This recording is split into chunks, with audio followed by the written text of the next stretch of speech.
Jalen Cox, as I mentioned, career high 21 points, 9 for 20 from the field, 1 for 3 from three-pointer.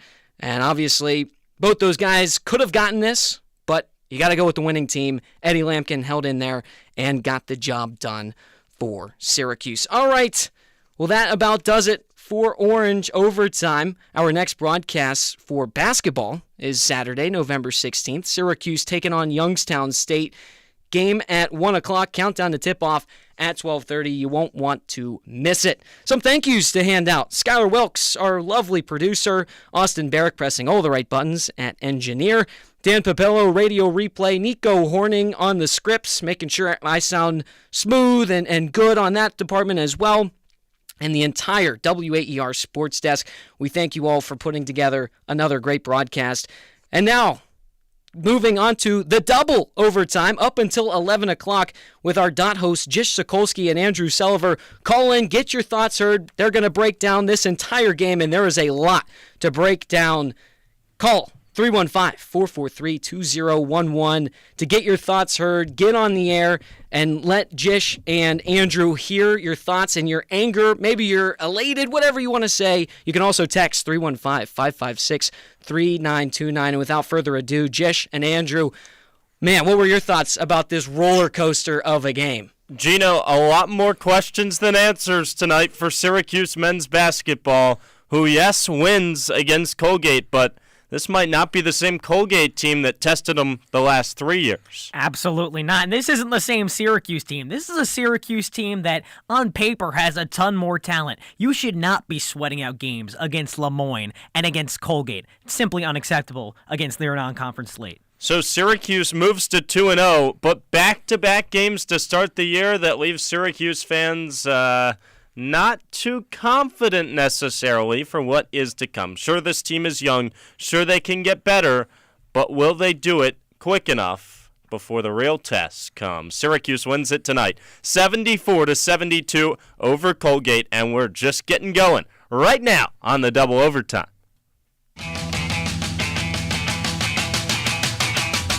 The game may be over, but our coverage on WAER is not. Here on the double overtime, we'll be breaking down all the highs. Copeland, left wing three! It's good! Quadir Copeland wins the game for Syracuse! For the first time in 1,856 days, Syracuse beats an AP top 10 team. Darling drives to his right, puts up a layup. No good, but Copeland with the putback slam! Oh my goodness, Quadir Copeland makes a statement. And the lows. Syracuse walked into John Paul Jones Arena looking to make a statement, and Virginia said, oh no you don't. Cavaliers 84, Orange 62, your final. Well, Syracuse heads into North Carolina and faces its worst loss in its history in the Atlantic Coast Conference. Heartbreaking. The Orange bow out in the second round of the ACC tournament for the second year in a row. Delivering our hottest takes along the way. The expectations should be higher after a few years when Adrian Autry sets that bar, but the bar is still low. 5-star, Donnie Freeman. Yep. I mean, this guy has the tools. I think he could be the truth. I think Lampkin and the combination of him and Carlos will rejuvenize this team and make them an actual complete basketball team. Get your voice heard by calling in at 315-443-2011 or check out our YouTube at WAER Sports Talk.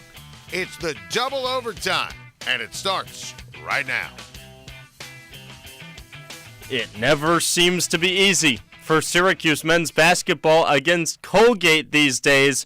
Same can be said this season as the Orange just escape against the Raiders. 74-72, a win in Game 2 for Adrian Autry and the Orange. Cuse goes to 2-0, and on average, the Orange have won the first two games by 3 points. Andrew Sulliver, just Sokolsky with you. We would be happy to have you join the show here at WAER. Again, you can call in 315-443-2011. I'll give you that number again here. 315-443-2011, how you can join the show. We'd love to hear from you.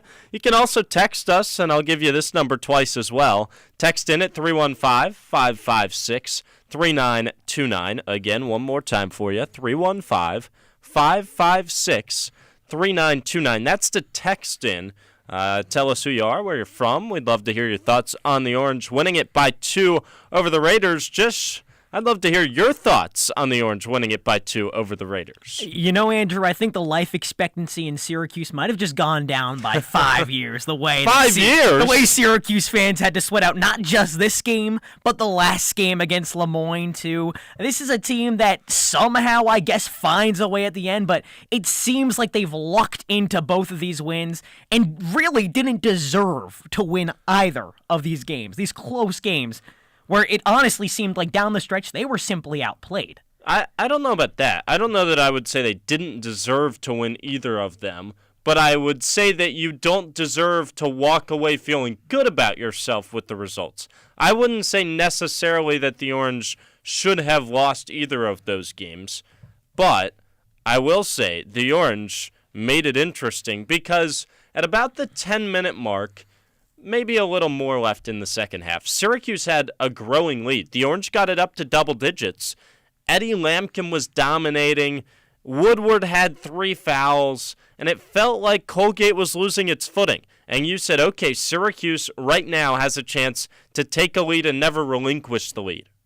And then the next 3 minutes after the Orange had it up by 10, 12, 14, next 3 minutes, all Colgate got it right back down to a 5-point game, forced a Syracuse timeout. And you just wondered what went wrong in those couple of minutes for Syracuse. They had taken Eddie Lampkin out of the game. The lineup was really dodgy, to be honest. Bell was playing the 4. Majstorovic was playing the 5. And the Orange gave up a big run. And from then on out, it was back and forth. Cuse with a little bit of a lead, but never comfortable after that point. You could talk about the lineup, sure, Andrew, in that stretch. That is, Eddie Lampkin being taken out. Obviously, that takes away some of your half-court offense. But where Syracuse was really getting beaten that stretch was on transition defense. Jalen Cox of the Raiders might as well put on some Nike running shoes and be part of the track team. This guy was outrunning everybody on Syracuse in the fast break. Just a quick look at these numbers. Colgate outscored Syracuse 22-2 in the fast break. 22-2. There was nobody who could keep up with Jalen Cox sprinting down the floor. It was a recipe for success that they just kept going to him over and over and over again. And what that did was that set up three-point shooters all around. When you have a charging force like Jalen Cox coming down the lane, that set up Chandler Baker wide open for 3. That set up all these other Raiders open for 3. It was a great, there was great coaching involved from Colgate, but really at the end of the day, Colgate out-hustled Syracuse, and that was the difference down the stretch. That's why Syracuse didn't get to enjoy that 10-point lead, and why they kept playing on their heels is because they physically had to play on their heels. Yeah, I take real exception to the defense tonight by Syracuse, and Adrian Autry has said that this defense isn't where he wants it to be, right? He said that after the Lemoyne game. And he said that they were going to get better. He said that after the Clarion game against a D2 opponent. Yeah, he said it basically every game that they've played because the defense hasn't been good enough. But part of the reason that this game was taken slightly more in favor of Syracuse this year than it has in the years past is because Colgate lost to Drexel in Game 2 of their season. Just on Saturday, 3 days ago, Colgate only scored 56 in that game. Tonight, the Orange give up 72, and it did feel like Syracuse was not getting back in transition, and you could feel it building in the first half, and you thought maybe they'll fix it at halftime. And they absolutely did not, because Jalen Cox was boat racing them up the floor, and nobody could get back, and there were just too many easy buckets given up when Colgate was down 6 or whatever down the stretch, and you were letting them right back into the game, and every one of those was getting the bench fired up for the Raiders, and it felt like Colgate was given a lifeline because Syracuse just didn't play 100% on defense. You gotta wonder, and this was kind of a talking point that was brought up in our last double overtime after the Lemoyne game as well, with so many new faces to the JMA Wireless Dome, with your Jaquan Carloses from smaller Hofstra, with Jair Davis from Delaware, with 2 freshmen that are getting significant minutes. You gotta wonder, is this bigger environment kind of weighing on them a little bit? We can't say for certain, we're not in their heads, but it absolutely seems like when the visitor comes in and they start getting a little bit of momentum, the coaching staff is beside themselves on the sideline. The players are getting down on themselves. You see Jair Davis really beating himself up after mess-ups. Like, this is a team I think that needs just a little bit more mental toughness, especially when you're playing at home in front of your home fans. Give them, something to root for. If you're physically out of it, your fans are also going to be physically out of it, and that completely opens the door for the visitor to walk in your trap and take over your trap, really. Yeah, the Raiders almost took over the trap that is the JMA Wireless Dome tonight, I'll tell you that much. Syracuse wins it by 2. You're listening here to the Double Overtime on WAER. We'd love to have you join the show. You can call in, maybe voice your thoughts. Maybe you were at the game and you have thoughts on what the Orange did tonight, and you can call us at 315-443-2011. Again, 315-443-2011 with your thoughts on Syracuse's 2-point win over Colgate. They didn't make it as messy as they made it last year when they had to erase a 20-plus point deficit to come back and beat Colgate. But they didn't make it easy on themselves. And I thought that you mentioned the freshmen not really stepping up. I actually didn't think that Elijah Moore was that bad tonight. I didn't think Donnie Freeman showed up, though. I thought he was a no-show, basically. I think Donnie Freeman still has a lot of room to grow. He's still very young. He's kind of more of the project versus your more polished Jair Davis.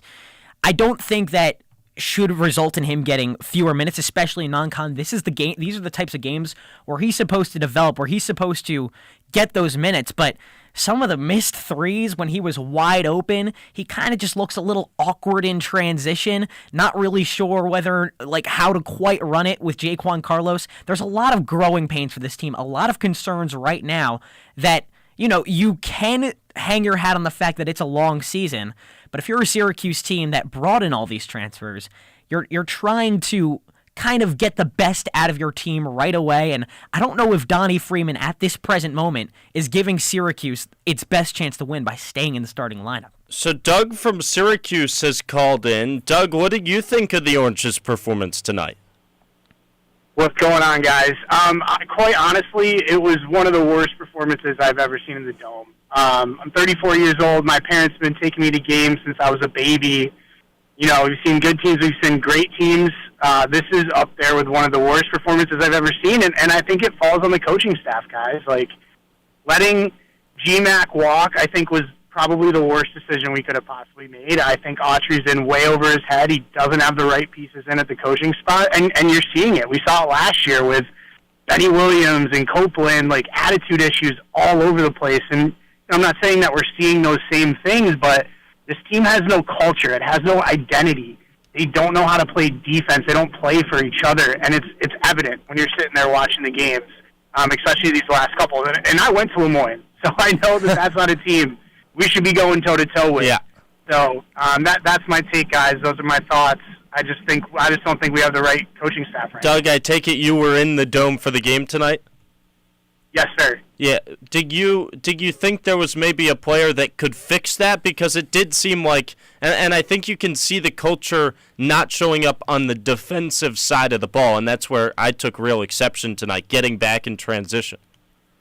Yeah, I mean, it's hard to pin it on one guy. I think I was kind of noticing Lampkin getting caught out of position a lot. He's a bigger guy. He takes a minute to kind of get going, but I don't know if I'd pin it on one particular player. I think it's more of just like a collective group effort and a lack of communication and really just a lack of identity.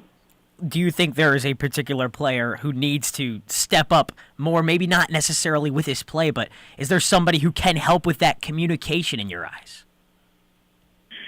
I think Lampkin. I think he's the most seasoned player on the team. He's that leader. I know he hasn't been here, but he has the experience. He went on a run with Colorado last year in the tournament. I think I kind of looked at him as that senior leader, right? I mean, I don't know if he's a senior. I could be misquoting myself, but he is a I think it's Lampkin, man. I think he could be a great glue guy and hold down the paint. Not saying he's not. He's playing hard, but I think it's Lampkin.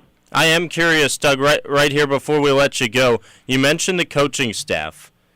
Do you want change? Is that what you're asking for? You've obviously watched this team a while, and you watched a lot of Jim Boeheim teams. Is there something you think Adrian Autry can do to fix this, or you want change? Man, I think it'd be an overreaction even for a diehard fan like myself to be calling for change after Game 2. But I think they're on notice now. I'll say that. Awesome. Well, Doug, we appreciate you tuning in. We appreciate you calling in as well, and hope to have you back on these airwaves down the stretch here in the season. Great guys on the drive home. You guys are doing a great job. Awesome, Doug. Great to have Doug on, and if you want to be like Doug, you can call in as well, 315-443-2011. Safe drive home to Doug here in Syracuse, and he talks about this coaching staff. The one point I will make that I disagreed with was Jerry McNamara. It wasn't really that you let him walk. Like that was he got a head coaching offer. Right, that was a guy that was going to get a head coaching offer at some point. And sure, it's Siena that was 4-28 last year, but it's a head coaching offer at the Division I level. You're not gonna, as long as you felt comfortable about the place that was offering you a job, you were gonna leave the assistant role, the associate head coaching role at Syracuse to go be a head coach at some point at the age that he's at. Obviously, Jerry McNamara, I think, has decades more in his coaching career. Right. I think that you then have to examine who Syracuse brought in to replace Jerry McNamara and Dan Engelstad. This was a coach at Mount St. Mary's who, didn't necessarily coach them to the best record, but he's been praised for sparking energy and defense into Syracuse. And tonight, well, we didn't quite really see that. So if you're supposed to be the energy and defense guy, when the energy and defense is lacking, who's the first person you look at? GMAC's not there. Dan Engelstad is there.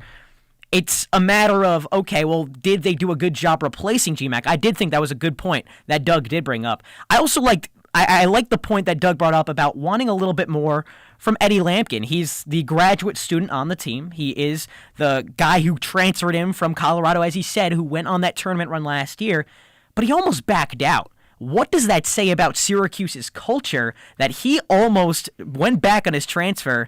We don't quite know all the details about that, but if you're supposed to kind of come in and be that veteran leader, the guy who's been there before, and you're going to kind of already signal to the team before you even begin, I'm out, it kind of shows on the court in games like this. I thought Eddie Lampkin had the most dominant stretch of anybody on the floor tonight, though. Absolutely. At the start of that second half, he hit a 3, and then he started banging down low, and you got Woodward in foul trouble, so that helped. And I thought for that 8-minute stretch there to start the second half, he was a big reason why that Syracuse took a double-digit lead. And then he was taken out of the game, and I understand that he can't play 40, but Eddie Lampkin then kind of disappeared down the stretch. Even this is where I took real exception to it. There was 5 minutes left. Syracuse is leading, but not by much. Jeff Woodward gets to 4 fouls with about 5 minutes left. And the Orange didn't capitalize on that, except for one bucket with about a minute left from Lampkin, when he just easily turned right past him, and Woodward couldn't do anything because he couldn't afford to foul out. That's my problem there down the stretch. And Lampkin, after that early run in the second half, I just didn't think he sparked a ton later in the game when things really got tight. Jay from Beeville also calls into the show. Jay, your thoughts on the play from the Orange tonight? Hey, guys, real quick here, a couple of things. Number one, I think as far as the coaching goes, I think if McNamara got the job, I think Autry would have been gone, and vice versa. So I think we were going to lose one or the other depending on who got the job. Yeah, now, we're banging on the coaches, and I agree. There's something left to be desired here. But the other thing is you wonder what Autry's really working with when it comes to these players able to absorb what he's coaching. I don't know if you guys caught that, but after that 3-point basket where Chris Bell went up and goaltended or hung on to the rim, they actually had Autry, his reaction up on the big screen there, and he literally just started laughing just incredulously about what a bonehead play that was. So, I mean, I don't know how much they've got to work with. Now, the other thing is a couple of times when Carlos was guarding Colgate's number 3, the kid that went by us and scored like 20, 22 points tonight, A couple times he blew by our guards, but our guards kind of turned around and looked at our big men. We're like, where were you guys to come over with help defense? And I don't know, like, whether it's a breakdown in the scheme defensively or whether or not Lampkin was quick enough to get over there to help. So, I don't know if their gap defense is very good. And then lastly, guys, I'll comment a little bit about Freeman. You guys mentioned that Freeman might be a little bit more of a project, but didn't that kid come in as a McDonald's All-American? Oh, yeah. He's a projected first-round NBA draft pick. Right, and to be honest with you guys, I don't know if he knows where his place is in this offense. Yeah. He's coming in from, I think he was at the IMG Academy. He was. I mean, he's coming in as, like, the guy, and now he's coming in here and he's trying to fit himself into the offense, and he looks lost, quite honestly. Well, I'll ask you this, Jay. A little bit. I'm not sure he's the only one in that scenario. I'm not sure there aren't a handful of guys that don't know their spot offensively for this team.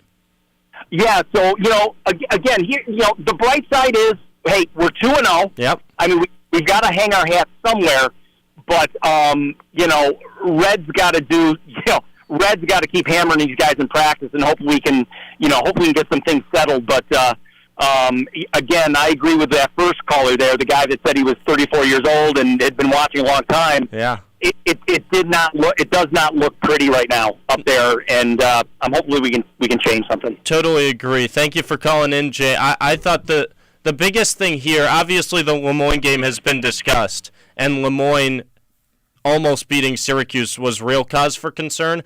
Typically in the last couple of years, you'd say Colgate's a tournament team, so if you can get the win in that game, you'd take it. And to be honest, when I looked at the schedule, I said, okay, they'll get tested early because Colgate. But Colgate lost to Drexel by double digits. Colgate scored 56 against Drexel. I don't think this is the same Colgate team that Syracuse has seen for the last 3 years. And that's where I think that, yes, you can say you're 2-0, but you got to have real cause for concern because you just almost lost to a Colgate team that I'm not confident is getting back to the big dance. Yeah, this is a Colgate team that lost Braden Smith, that lost Keegan Rickards, that lost Ryan Moffitt, some of the guys who have the ghosts of Syracuse past, if you will. But I think that Jay brings up a great point. Jay also called into the Lemoyne show. We appreciate your call, Jay. The Syracuse guards on the perimeter, I didn't see anybody who really had what it took to stay in front of their guy and not have to rely on a double team from Lampkin from behind, from Jair Davis from behind. Well, it doesn't seem in the early goings that Syracuse has a true lockdown perimeter defender. I thought there were...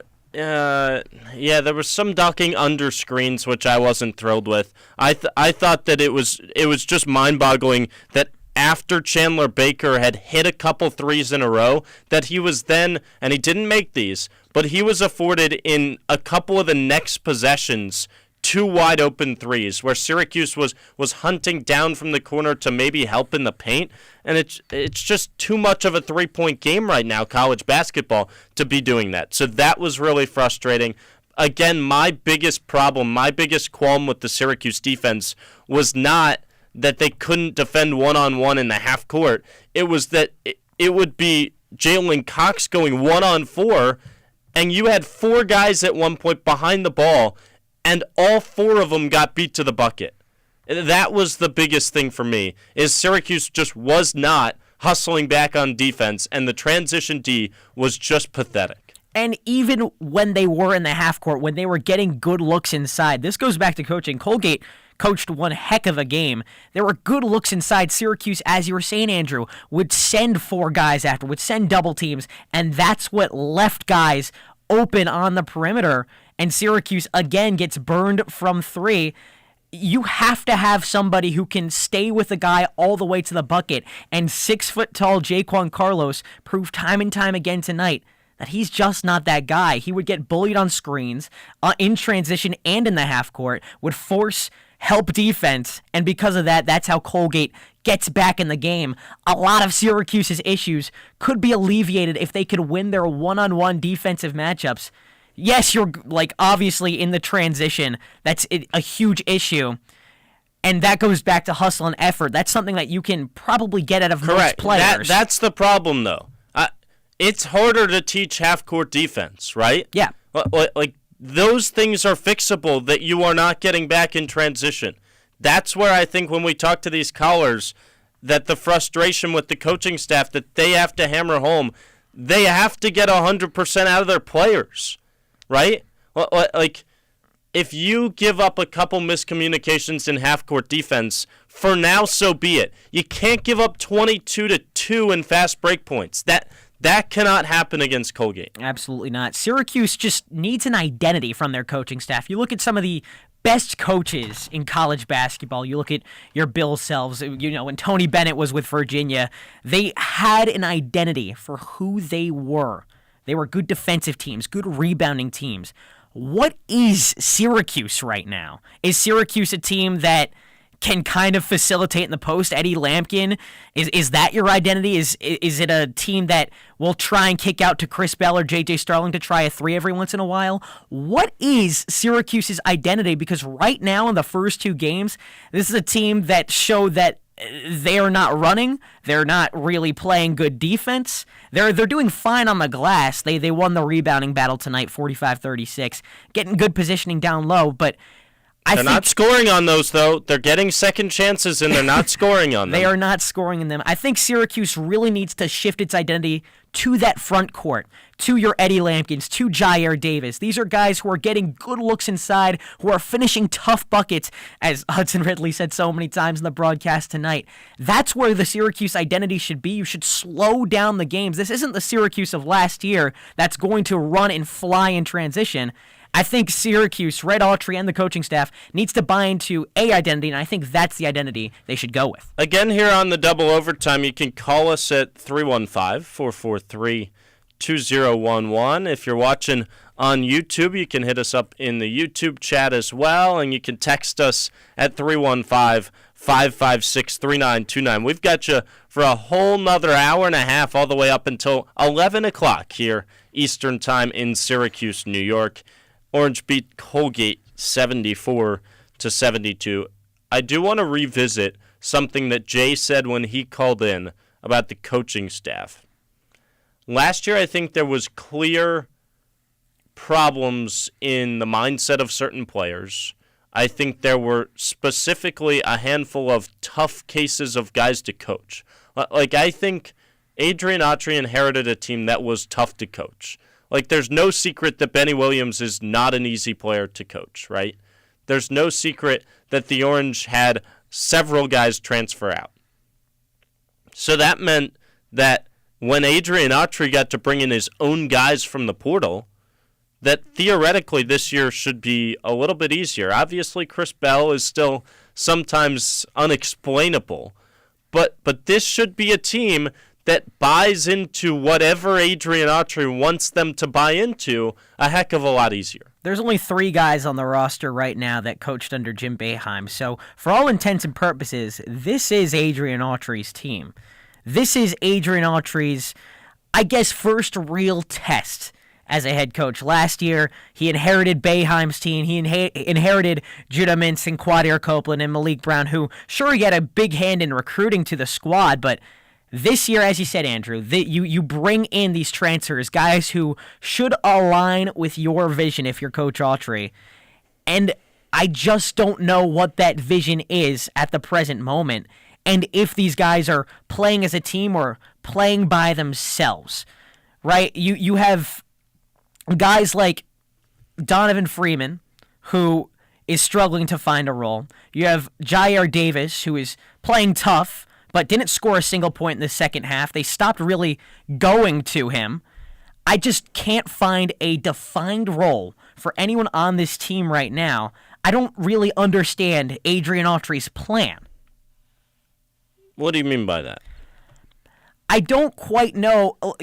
In theory, when you look at guys that you bring in, you think in your mind as a fan or as someone who watches the team and analyzes the team, what each player should do. Okay, Jaquan Carlos comes in. He was the assist king of the CAA last year, had 19 in the game. Right. He should be setting up half-court. He should be setting up half-court looks.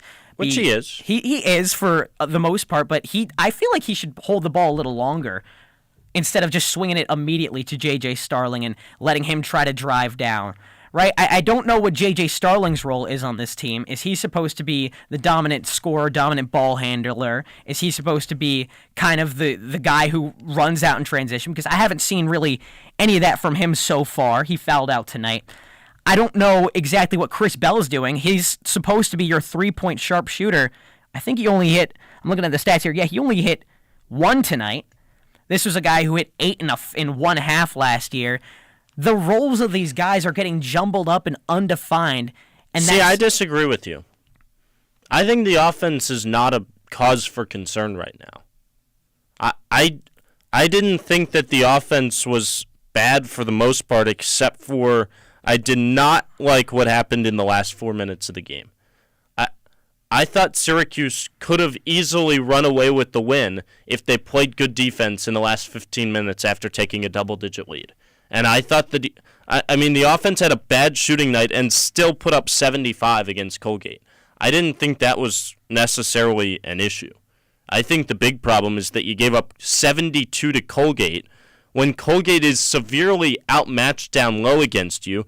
Jeff Woodward tonight managed to play 31, but he was playing in foul trouble all night long. He couldn't play as physical as he wanted to, and you still gave up 72, and you gave up 22 in transition. I don't think the offense is a problem right now. Right now. Do I think if it looked like this in 2 months and you were playing ACC games, it would be a problem? Yes. But you're playing with all new players, and they haven't played together.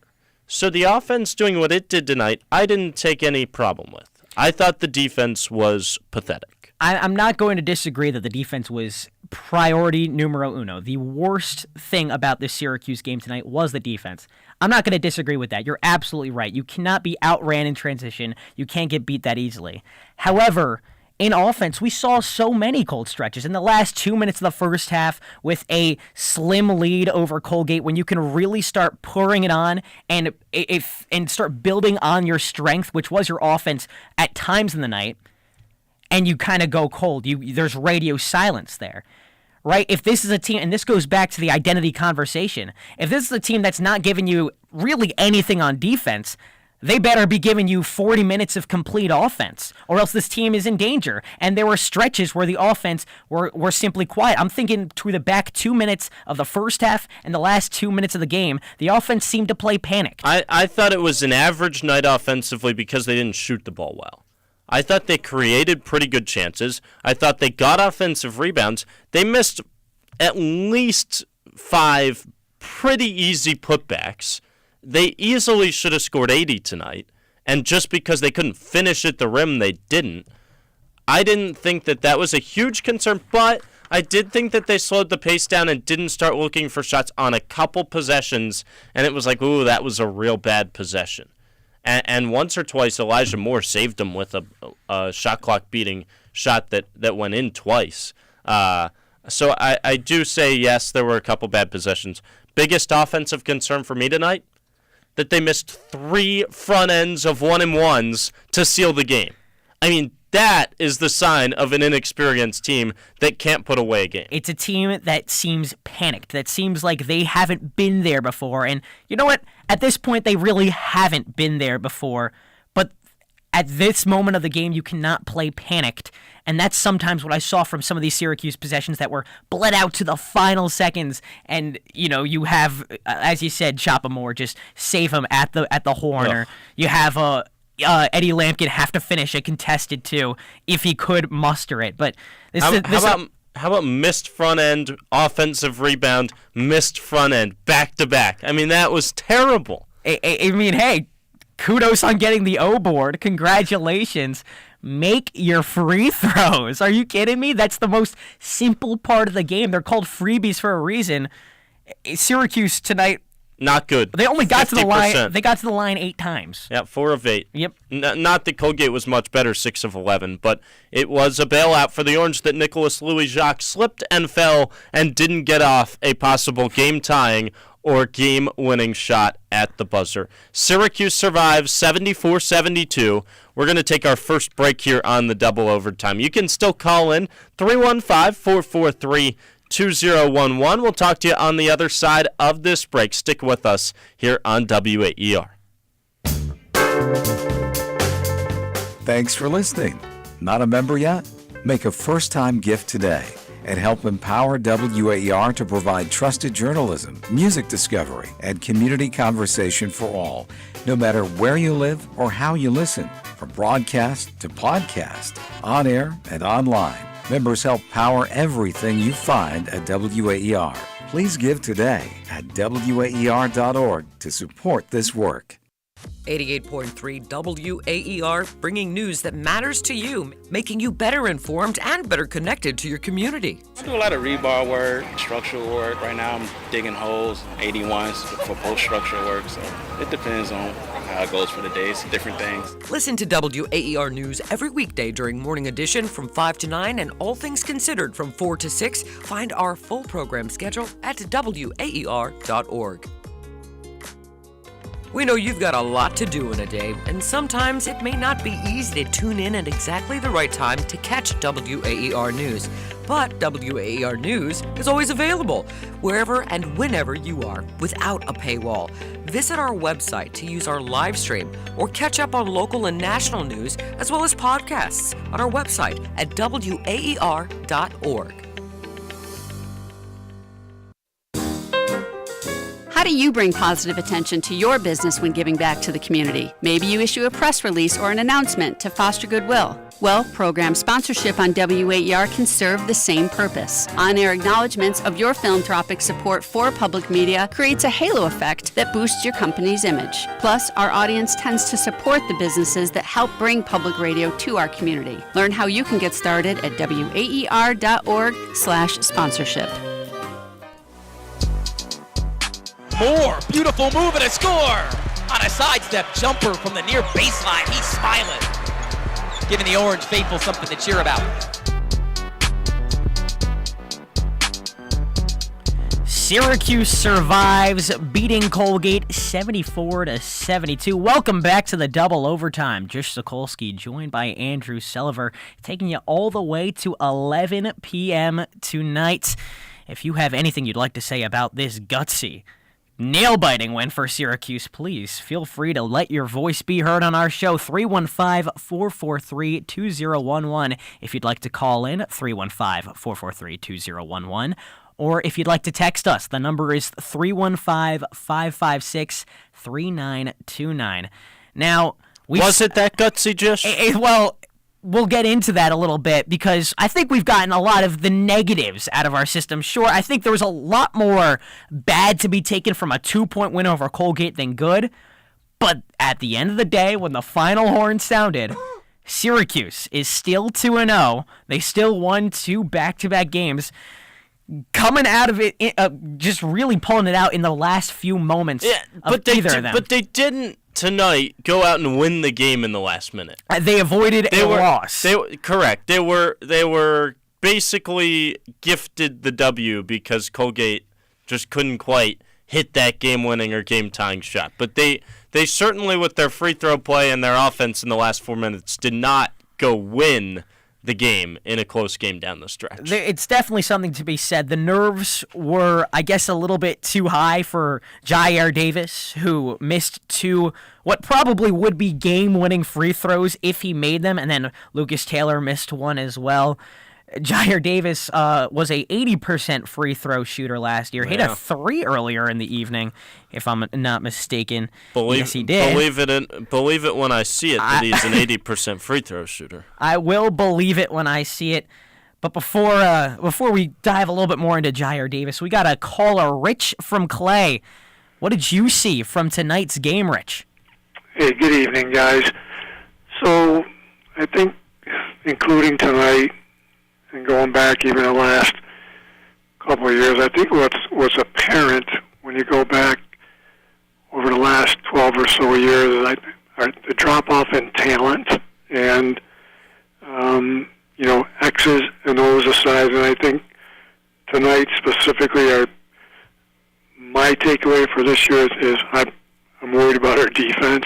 I don't know if it's energy, if it's communication, and Eric Diefendorf is the play-by-play, at least on TV, that and he's calling them out. We're not communicating. We're not switching. There's a lot of things that are fundamental that should be happening. So it's hard to watch. I've been a fan. Yeah. Going back to Manly. Totally agree, Rich. And some of the callers before you have talked about the coaching staff. I think a lot of what you pointed out defensively is coachable, and that's where the real questions come. Yeah, and so I could see why we were picked, I think, 11th, nowhere near the top 25. And that's, what are we, 3 years now running with, no NCAA tournament? Yep. Mm-hmm. And in the end, and I watch a fair amount, we look slow. Mm. And I don't think Carlos, Starling, I don't think they can compete at the top of this conference. And then even some mid-majors, I just, going back, Johnny Flynn comes to mind, that kind of talent. There's been a drop-off. Grant as a forward, and even going back to Warwick, and I don't know why that is. I don't know why it's hard to get. Well, Rich, I hear you on the coaching side of things, but in terms of talent, does a guy like Donnie Freeman, a 5-star, not excite you a little bit? He does. I thought he would be a little bit more fluid on his feet. He'll get his wings. He'll get better.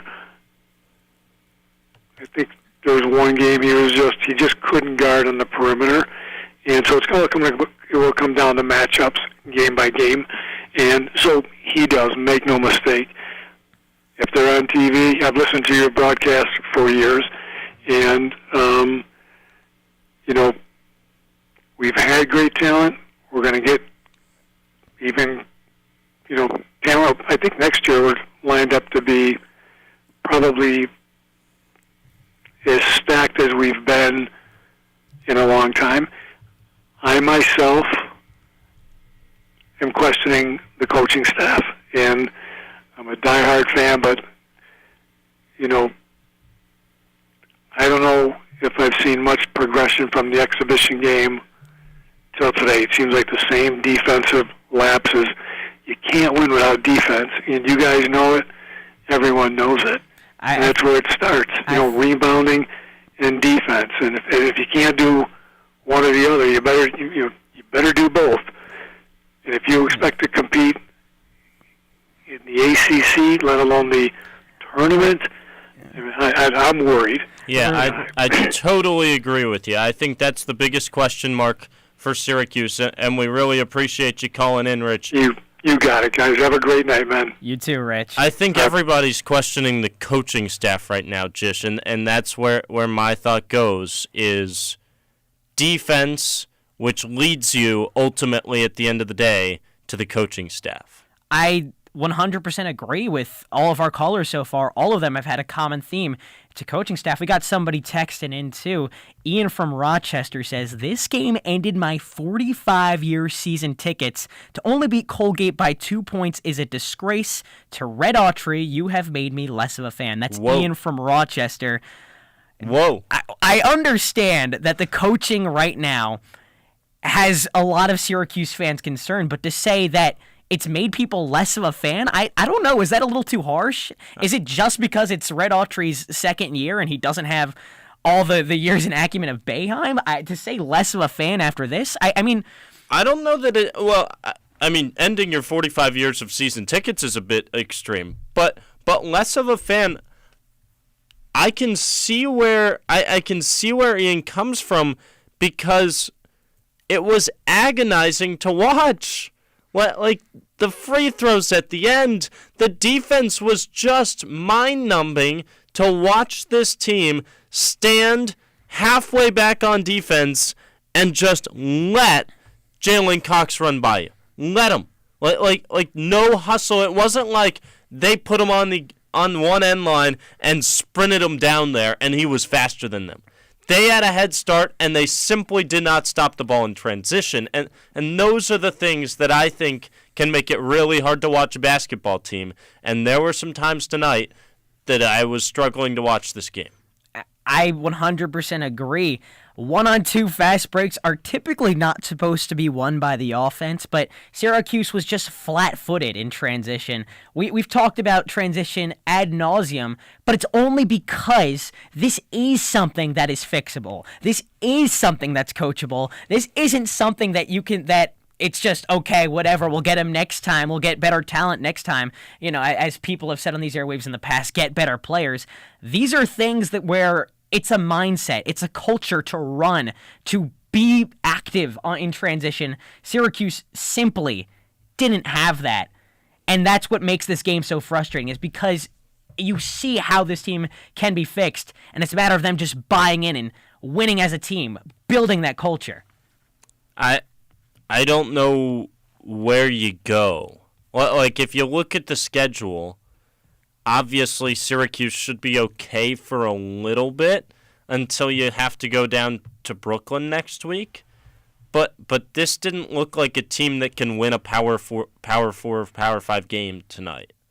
I didn't think it was a Syracuse team that looked like it could beat Texas or St. Joe's or Texas Tech, a.k.a. the three members of the Legends Classic next week. Well, I don't know if they can't beat them. I think that if they played like they did tonight, they won't. And Texas isn't that good, I'm going to be honest. Texas looked terrible when they played Ohio State on opening night.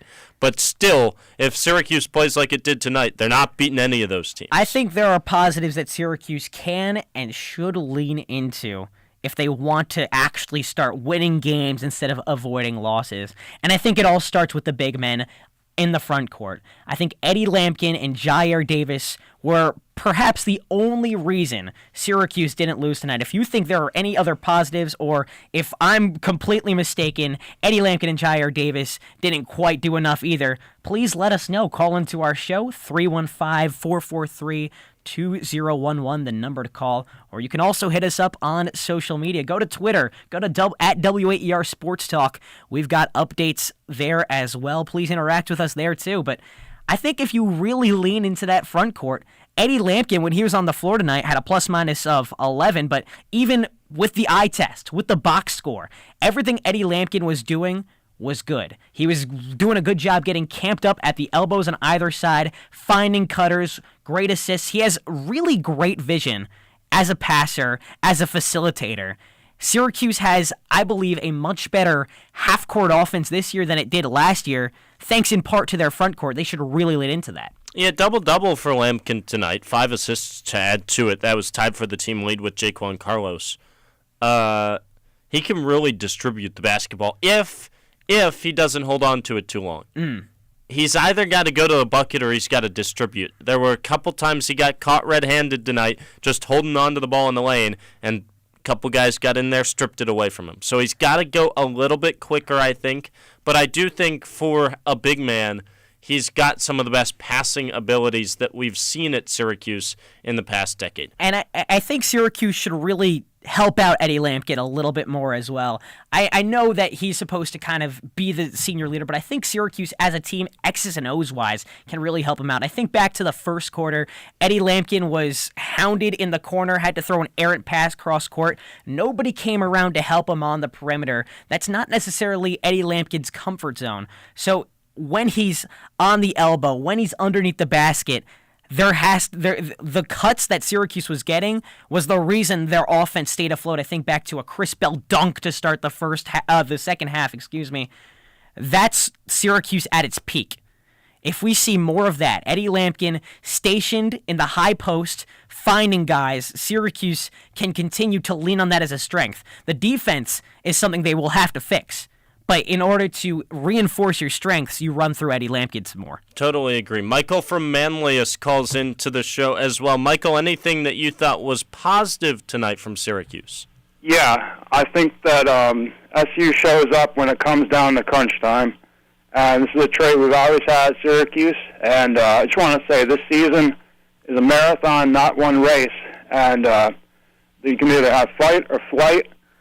And there's no retreat, and that when I say flight, I mean Duncan. Hold on. Michael, I do want to ask you, in crunch time, what was it that you thought Syracuse did well? I think that they have a lot of hope, and that they willed it to fruition. and it just shows that SU has willpower, and there's fight and flight, and flight is dunking. There's no retreat. That's how they play. Well, we appreciate you calling into the show here on the Double Overtime, Michael. Michael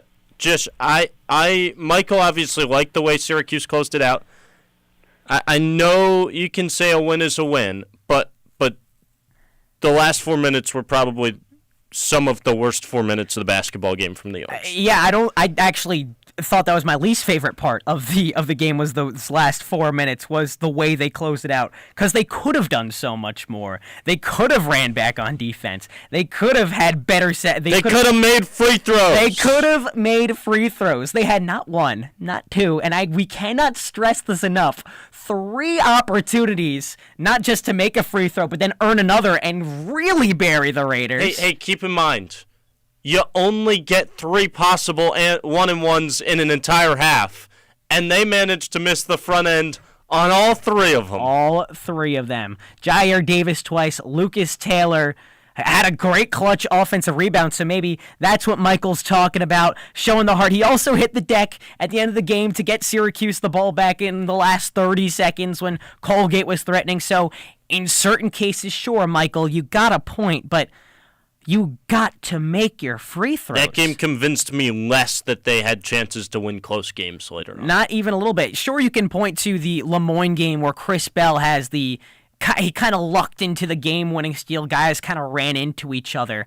Syracuse, in these past 2 games, relied on luck to win games, and you're not going to get lucky against Power 4 teams or Power 5 teams.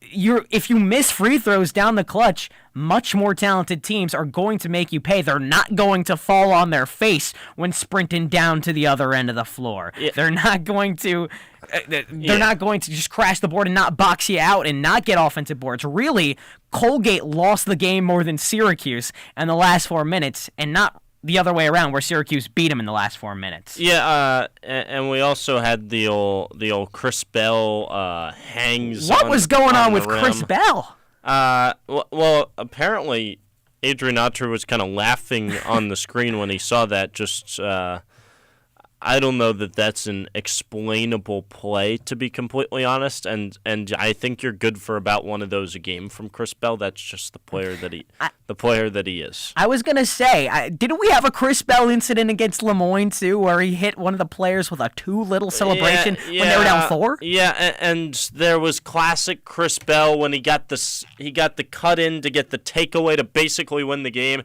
and then you got both of his teammates pulling him away to make sure that he doesn't get a technical. That's just peak Chris Bell. That's who he is. He'll make a great play, and then he'll just make you really scratch your head at times. I didn't see a ton tonight from Chris Bell that was really peak Chris Bell, because usually when he's on, he's really knocking it down from deep, and he was just 1 of 4 tonight. Peak Chris Bell is hitting 8 threes and a half. Even true. Exactly. And this Chris Bell is,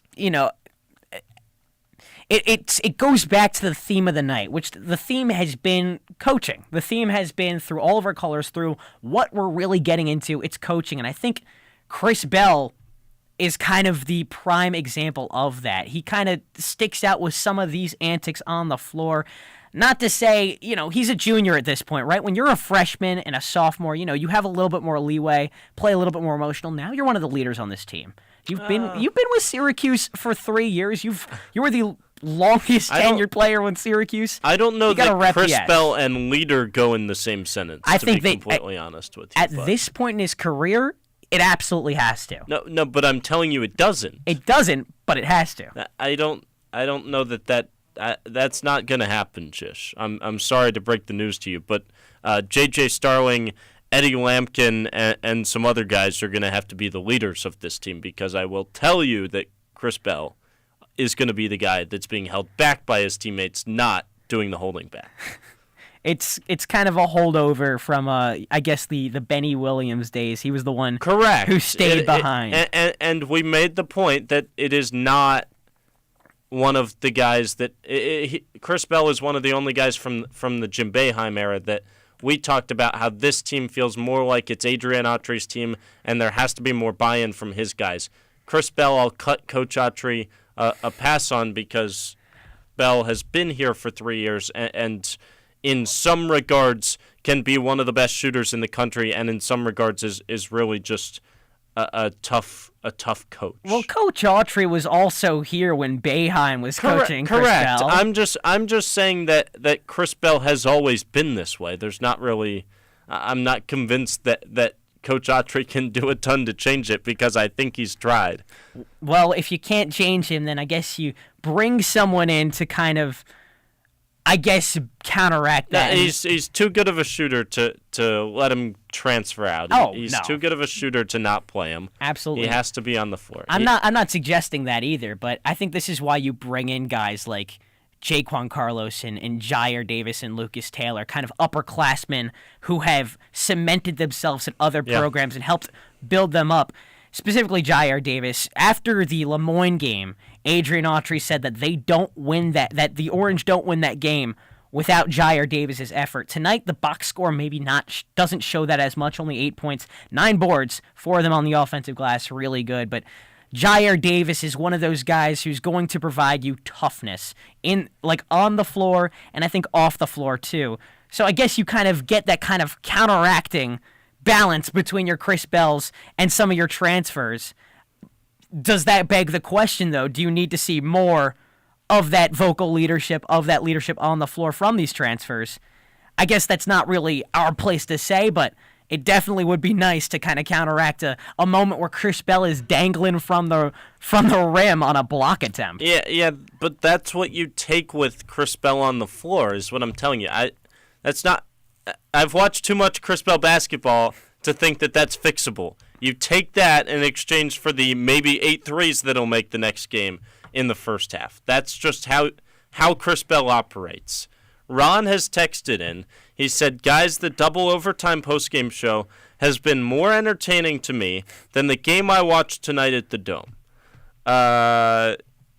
Thanks, Ron. I don't know that says much.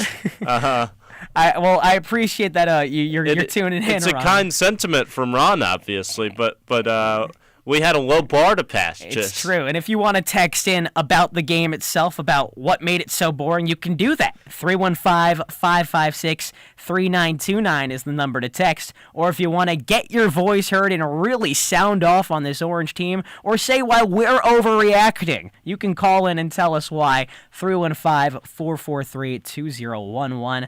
But I don't think we're overreacting, Andrew. These are games that are gimmies, wins that you should have by not 2 points, but by at least 10 points, where you shouldn't have to sweat it out in the last 4 minutes.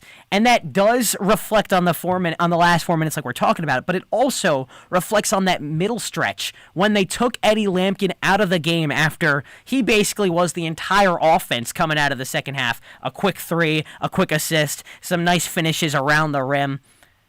There has to be another answer when Eddie Lampkin is off the floor, so you don't always play on your heels. Yeah, I guess the hope is Peter Majstorovic can kind of fill the role there. At least, I mean, Naheem McLeod's not playing, basically. Which is interesting to me. I guess matchup-wise, you might put him in against taller guys, but he doesn't move that well defensively. So I don't know when you'd actually play him. I'm not convinced that Naheem McLeod is a Power 5 basketball player. Wow. Sorry, Naheem, but I'm not convinced that he is. Led the team in blocks per game last year in his 14 starts. Give me a break. He is not going to keep you in games down low. He can't score. He can't play defense. Can't really win tip-offs either. Yeah. So I'm not super. I guess I probably expected him to be on the floor at some point because he's on the roster.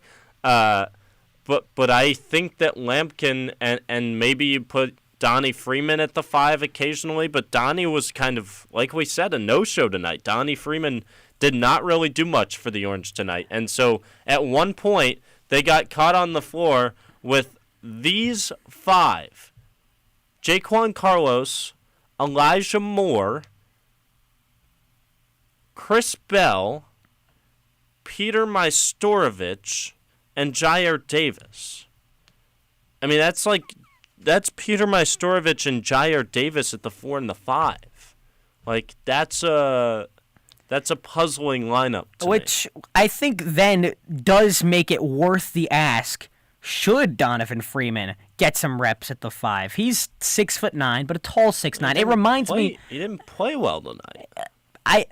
Last year, it's about experimenting, though, at this point in the season. If you're not really getting anything from...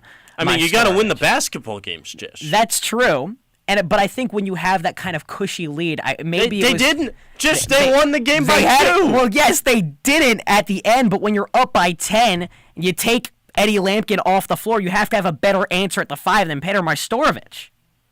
I don't know what to tell you. I didn't think Donnie Freeman was going to do much different because he didn't play well tonight. He didn't play well tonight because I think he's trying to be something he's not at the very moment. He tried. He's 0 for 3 from three-point land. Right now, he's just not a three-point shooter. I think this is a guy who has a lot of length and a lot of ability to block shots that we saw in high school. I say give it a whirl. If you're going to try Benny Williams at the 5 last year, and it had varying results. Benny Williams, 17 points for UCF tonight, by the way. Bring him back, I guess. No. Of course I'm joking. But why not try Donnie Freeman at the 5, at least in this non-con slate? See if you can do it. Give this team some sort of answer when Eddie Lampkin inevitably has to take a breather. I don't think that it's outside the realm of possibility to even try it. Sure, he wasn't playing super well tonight. I don't think they're against trying it, and at times he was kind of in that spot, down low. I don't think that it's that they're not trying it. I just didn't think Donnie Freeman earned a ton of minutes tonight, and so, obviously they played Lampkin for 34, and the 6 that he wasn't on the floor weren't the best 6 minutes of Syracuse basketball tonight. So Donnie Freeman needs to play better if he wants to be able to give Eddie Lampkin a break. I think Donnie Freeman needs maybe more of a chance, because as we've kind of agreed... There was no rope for chances in this game. Syracuse won by 2. That's, again, but he wasn't really in the game. He wasn't in the game during that stretch when they were giving up that huge run. Right, because he wasn't playing well. You have to put your best guys on the floor at some point because you had to win the game. I'm sorry, Donnie, but you didn't play well, and so you weren't going to play more than 16 tonight because your team couldn't beat Colgate by more than 2. We were talking about if Chance Westry was going to get into the game. Chance had no chance because the Orange only won by 2. Nice. I see what you did there. Chance Westry, I just don't know if he's ready to play yet. He's coming off of that injury. Well, he was available, but again, you got to win by more than 2 if you're going to put a guy that hasn't played college basketball in 2 years on the floor. Maybe they'll do it against Youngstown State. It seems that right now, Syracuse doesn't quite have the answer for what to do when Eddie Lampkin's off the floor. I don't think we have the answers right now. It's only been 2 games, but perhaps a guy who has a few more answers was someone who was in the Dome tonight. Griffin Marcy, our reporter tonight, was side by side with our play-by-play guys. He got all the sights, smells, and sounds of the Dome tonight, and he's ready to come on the show to talk about all he saw, smelled, and heard inside the JMA Wireless Dome. That's going to come up after this short break. You're listening to the Double Overtime after Syracuse narrowly defeated Colgate 74-72. Griffin Marcy after this break. Selling a vehicle on your own, especially nowadays, can be a hassle, but donating it to WAER couldn't be easier. Simply provide a clean title and we'll take care of the pickup and donation receipt. To get started, visit WAER.org.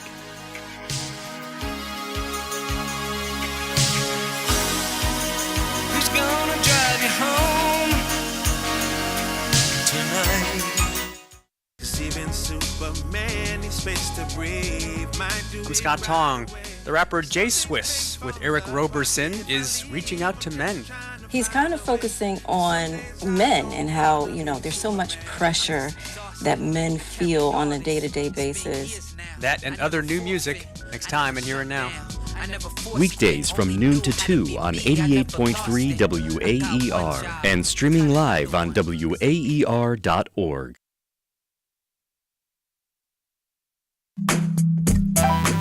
Thanks for listening. Not a member yet? Make a first-time gift today and help empower WAER to provide trusted journalism, music discovery, and community conversation for all. No matter where you live or how you listen, from broadcast to podcast, on air and online, members help power everything you find at WAER. Please give today at WAER.org to support this work. Hey, this is Steve Inskeep. One of the things you can count on from NPR and this station, we've got your back. When it comes to reporting the news, bringing you facts you can count on. And one thing this station counts on is contributions to keep it going. You can help by donating a vehicle you no longer need, which is free to you, easy to do, and could mean hundreds of dollars worth of support. Thanks. Visit WAER.org to get started today. Carlos pushes right corner for Bell, who bounces a pass down low to Lampkin, who spins and kicks it out. Taylor his three, and it's Bjorn from the top of the key. Back-to-back triples for the Orange. Syracuse needed that three. They needed every point they got tonight because the Orange only win by 2 against Colgate in Game 2 of the season. Andrew Seliver, Jish Sikolsky here on the double overtime. Still 45 minutes to go until the top of the hour with you. And we've got a special guest joining us, WAER's reporter tonight. Griffin Marcy joins the show. Griffin was inside the dome for the sights and the sounds. As just said, apparently you were there for the smells, too. You getting to get smells in the dome? Actually, funny story. Is someone right behind our broadcast booth, this poor little child, at halftime threw up all over the floor. No! So there was indeed some smells, unfortunately. Disaster. But it was more about the sights and sounds. Hold on. Griffin, do you think the smell of the throw up was better than the product we saw on the floor tonight? Yeah, I was going to now say. you're really asking the important I wonder what prompted that move from the kid. Maybe it was the Syracuse performance. I do the same You're thing. asking the important questions now. Goodness. Well, glad we started on that note. Welcome to the show, Griffin. If you got questions for Griffin, he was in the dome, like so many of you probably were tonight, to witness this this performance from Syracuse. You can call in 315-443-2011 is the number to call in at 315-443-2011 if you want to call us here on the double overtime and ask a question of Griffin. Syracuse might be bad again, Griffin. You know, I wouldn't really argue with that. After 2 games, I've been completely unimpressed, and to some sense, the thing I got from this game was, well, they are still gelling together, but that can only take you so far.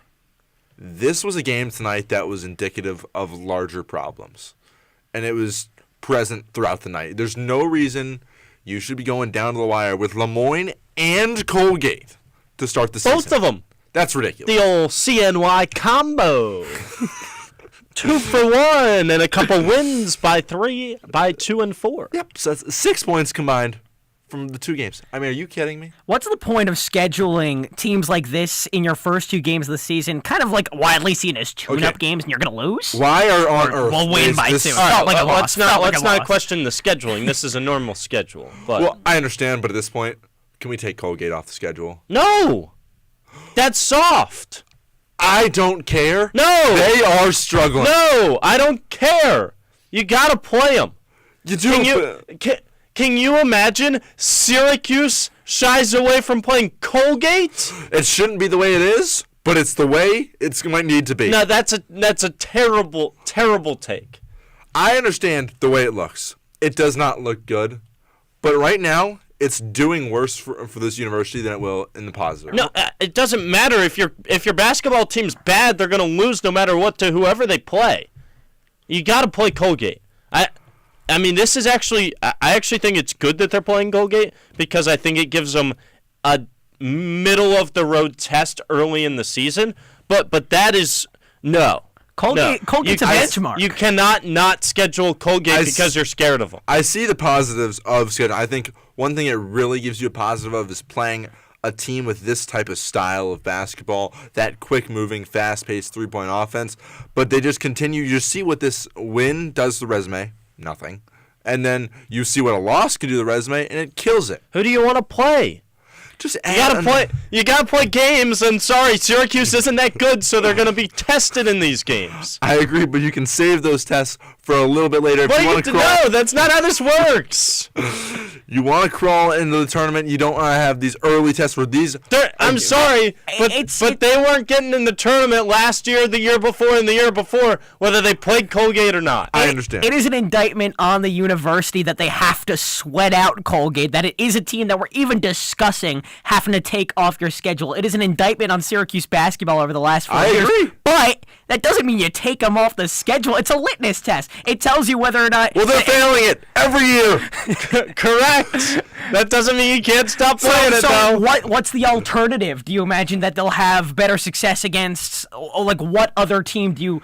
What do you want, SUNY Cortland coming to town? It's another win. It's a good Red Dragons team. My proposal would be another Power 5 school that's in the bottom. Whoa! Whoa! That loss looks a little bit better than a Colgate loss. They beat them. They won. Syracuse is a bottom-tier Power 5 team. I understand they won. Exactly. So align with another bottom-tier Power 5 team in another conference would be another suggestion. Why? Because they won the game tonight. Congratulations, they beat Colgate. Agreed, but why are you calling to play another Power 5 team? Because a loss to that other Power 5 team looks better than a loss to possibly Colgate, and a win looks better than a win versus Colgate. No, I think we have to move away because I'm not going to ever agree with you on this subject. A, it's important to play your nearby surrounding mid-major schools. That's just good for the local growth of basketball and good for the competition. B, Colgate has given Syracuse good challenges, which isn't necessarily a bad thing. And C, if Syracuse said we don't want to play Colgate, that is the white flag of white flags. You take them out of the ACC at that point. For a perennial power until 10 years ago. So no. All right. Next question for you, Griffin, because we're not going to talk about that anymore because I can't handle hearing any more about that. Eddie Lampkin tonight. Pretty good. Absolutely. I thought he was. I tweeted out on WAER Sports account, Sports Talk account on Twitter that he was probably one of, if not the lone positive tonight from what I saw.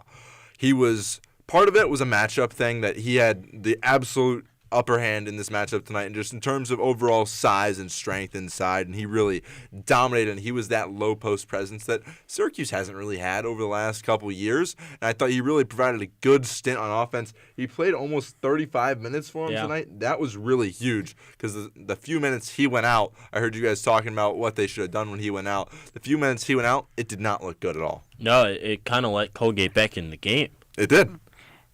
We see this kind of like trend of big men with finesse in the ACC. So Eddie, this is why I say if the team really wants to start, finding an identity, it should be through Eddie Lampkins the same way as, and I don't know if I'm the first person to say this, the same way NC State kind of went through DJ Burns last year. That's a great comparison.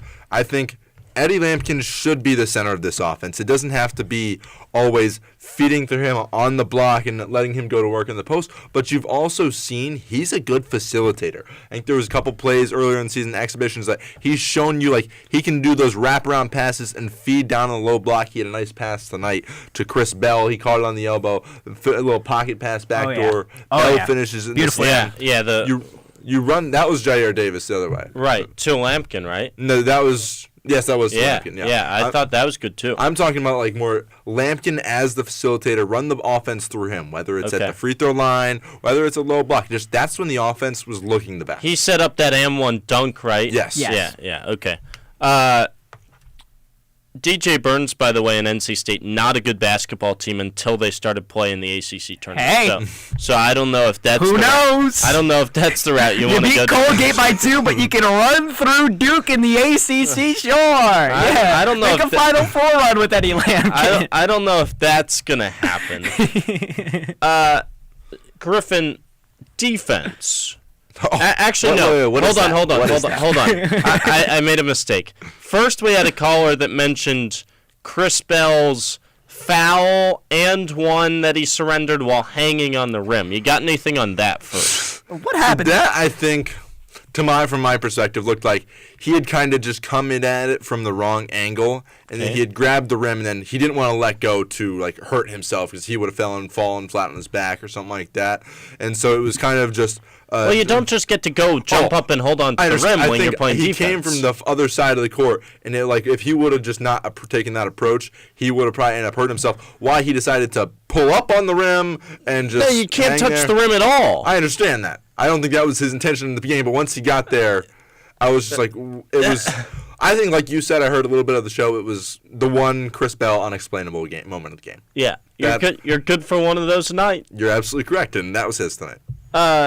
Also, did you see Adrian Autry's reaction to that, by chance? He was more just like, I believe that was the one where he just stopped and just stared at Coach Griffin on the sideline, and he was like, what is going on? Yeah. Coach Autry, what is going on? He was quite animated tonight. Really? Let me tell you about the post-game press. Tell me. I'd love to hear about that. Will you first tell us about the coaches on the bench tonight and their reactions throughout the game? It was a lot of the same thing over and over. It seemed to be they were lecturing at the same thing over and over. Get back on defense and build a wall. I saw Adrian Autry do the same motion probably 100 times tonight of like showing to build a wall when on those fast breaks. I mean, because they refused to play transition defense tonight. Okay. But on the post-game presser, as we're going to next, right? Yes. So you distracted me with build a wall, but continue. Tonight in the post-game presser, Adrian Autry comes out most fired up I had ever seen him since he become head coach here at Syracuse. Even more than the Wake Forest 100-point surrendering last year? It was a different tone. Okay. So it was a different tone. It was probably up there, but it was a different tone because this was tonight. Tonight, the Wake Forest one, he was just kind of like dejected. He apologized to everyone. Tonight is where I get the more like the fired up. His opening, usually this press conference start with a brief opening statement, goes to questions. Sure. This was no brief opening statement. He spoke for 3 to 4 minutes straight, speaking at the media and talking about how the different approaches they should be talking about of whether this is a new team. That's a new team learning to play together, and how Syracuse is emphasizing pace of play. So people shouldn't be worried about the numbers they're giving up on defense because there's shouldn't be worried? 20 to 25 more possessions. So he's saying one of the big points he made was keeping opposing teams within the 60-point range is not going to happen just because the high pace of play Syracuse plays with. They get 20 to 25 more possessions per game. So the defensive numbers naturally are going to be a little bit higher in terms of points allowed. But what he was absolutely furious about was the transition defense. He probably talked about 4 or 5 times about the 22 transition points he allowed. He was completely not happy with it, but overall he was fired up, but I think he took away some positives while definitely absorbing the negatives. How can you talk about your fast pace of play when you are getting outscored in transition 22-2? Like, I get, sure, that's why you're giving up a lot of points. Yeah, 22-2 in fast break, in case you missed that. I got that part. He was crediting another reason he said for the fast break points was something he was proud of is the Syracuse rebounding, and he said that we're sending 2 guys to the glass on offense and 3 back, but 3 of them aren't getting back, and they're not getting back and building a wall. And he said that was a big reason why the transition. I think in terms of the pace of play, it was just Syracuse just maybe not pushing the fast break, but just on offense, just hitting shots quicker in the shot clock. Well, let's think about who they're trying to build this wall with. It's the 3 guys. So, assuming in this scenario, let's say it's the starting 5 out there. Eddie Lampkin, Donnie Freeman are probably the 2 he's talking about that are crashing the boards, right? So the 3 you're sending back is 6-foot Jaquan Carlos, 6'4" JJ Starling, and I guess 6'7" Chris Bell, who consistently gets beat from the perimeter. What kind of wall is that? Everybody's getting through that wall. It was not a very good one, especially tonight. That's a fence. That's a gate. Jalen Cox an open gate. Jalen Cox was burning past that wall all night. I mean, just getting easy layup after easy layup. I mean, it was just watching the same movie over and over again. Oh, yeah, we've talked about that. Oh, yeah. I'm sure you have. I wasn't a fan. Yeah, you can point to, sure, maybe some more guys are trying to crash the boards. And personally, that's a good thing if you're trying to really seal that rebound. But it's not just about building the wall. It's about running back on defense. And consistently, possession after possession, we didn't see that. And it's less about building a wall. It's about building a track team, really. Well, not even – the problem was – in terms of building the wall, they were building it too late. Like when they're approaching the offense for Colgate, pushing the break, you need to stop the ball and engage that ball handler early. You need to pick him up, and like as he gets across half court, they're not meeting them until the free throw line. At that point, you're toast. There's nothing you can do. He already has a head full of steam. You're not going to stop him once he gets downhill, and that was very evident time and time again. Elsewhere in that post-game press conference, was the play of Donnie Freeman discussed? He wasn't touched on much. More in terms of freshmen, more touched on Elijah Moore. He just said that Donnie Freeman's a guy that's still coming from high school and learning into his new role and still adjusting to college basketball. Give me a break. He's a projected first-round draft pick. Projected 20th overall, if you ask Bleacher Report. I think overall, I was not impressed with him tonight. That's with who? Adrian Autry in the press conference? No, Donnie Freeman. I was really impressed with Coach Autry. Were you? But okay. Donnie Freeman tonight it just seemed like he was just really kind of just disappeared out there. I mean, it was like, just didn't seem like he was making any sort of impact at all. I mean, he didn't play that much, only 16 minutes. But like you were saying earlier, he didn't earn any more minutes than that. I mean, and I heard you guys talking about experimenting with different lineups. I thought they should have given him maybe a different look at the 5, but you didn't have a case where like you could, try different things. You just need to try to win the game. Well, that's what I was telling Jish. Jish said you wanted to try stuff. I said you won the game by 2 points, so you better not be experimenting. I do agree with that. I do think if they would have tried that, though, I thought that would have been a lineup that had some potential with it. Now's the time you can try it. No, it's not. No. I don't. Jish, stop with the whole experimentation stuff. Colgate is not a science project. Colgate is not a science project. Well, I thought like if they would have done that, it seemed like it would have been a game that would have worked because it was an fast-paced game, and at times Eddie Lampkin looked a little bit slow out there. Coach Autry mentioned in the postgame that his conditioning is not there yet, and it's not where it needs to be. He played 35 minutes tonight, and I thought there was only a couple times where he just couldn't keep up with the speed. And throughout the game, I thought there was times where if you would have had that more athletic, quicker, agile Donnie Freeman in there at the 5, maybe it could have given you some different looks, but you needed the physical presence of Eddie Lampkin. Sure. I don't want to take you by surprise here, Griffin, but there was a time when after a layup, it seemed like Lampkin came down a little awkwardly, was gingerly kind of walking back on defense. Was that more, in your opinion, like do you think he tweaked something, or is that just a sign of conditioning? I think that might have just tweaked something coming down. It didn't seem to bother him too much throughout the something rest I of the noticed that I didn't think was touched upon, but yeah, I thought he seemed okay for playing 35. Yeah, I didn't think it like he seemed like. He just sometimes he was the last guy up the floor, something like that, which is something you've seen from him in terms of conditioning wise. Right, that's the way he plays, right? You don't expect Eddie Lampkin to be your fly down the floor kind of chase down block kind of guy. He's the guy who's going to thrive more in a slower offense, in my opinion. Quick reminder for those of you tuned in, whether that's on the radio or on our YouTube or our streaming website. You can call into the show. You can talk with us here, Andrew Seliver, Jish Shikolsky. We've got Griffin Marcion, who was at the game as our reporter tonight as well. 315-443-2011, the number to call in. Again, 315-443-2011. And you can text in at 315-556-3929.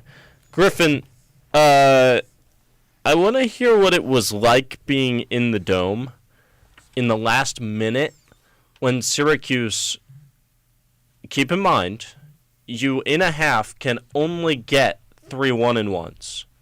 And the Orange missed the front end. Don't even get me started. I would like to get you started, Griffin. 3 of them. I tweeted out, quoting from the great Brent Axe, free throws matter. Sure. Apparently, do we have to quote Brent Axe every game now? Why can't that just be what every Syracuse fan says? After they miss it's not a Syracuse thing, guys. Like free throws, objectively, no matter where you play, are important. This team got so lucky tonight, especially if you're talking down the stretch. I mean, I'll answer the first question.